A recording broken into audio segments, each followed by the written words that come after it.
terms of the executive president. No longer are ministers, members of parliament, committees, boardrooms, forums accountable to the people of this country.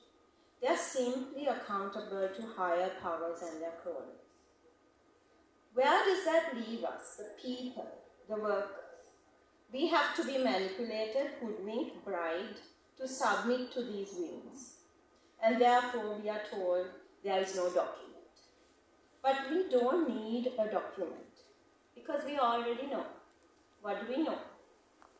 That all such reforms, whether for example, reforms that have happened in India or in France, reforms that are designed to bring investments into the country, reforms that are designed to simplify laws, reforms that have happened in this sort of urgency have been worker unfriendly. In fact, reading an analysis of what happened in India, we could have just removed India and put Sri Lanka there because the narrative and the way things are happening are so similar. And we know what those reforms are like and how much they benefited workers. What they did was increased fragility of work and increased an environment where temporary work was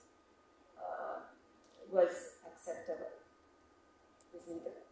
They withdrew state protections for workers and they gave an inordinate power to employers.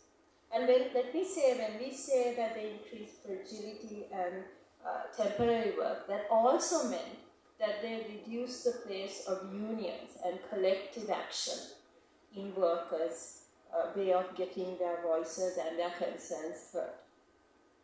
In Sri Lanka too, previous reforms have followed the same trajectory. Nothing to guess there either. And let's consider the present government and how much it has shown respect for the power of the people. I will just give an example of universities. At universities, right now, and this has been a gradual process, but it's still going on, what we teach, how we teach it, how we care about work, our students. For how we care about students, it has been non-interventionist. The government has had no solutions, no protections for our students. Whether they are going hungry, whether they have to pay for transport, whether they are concerned about their parents, whether they are suicide, all these things have been taken care of by the staff, usually, sometimes most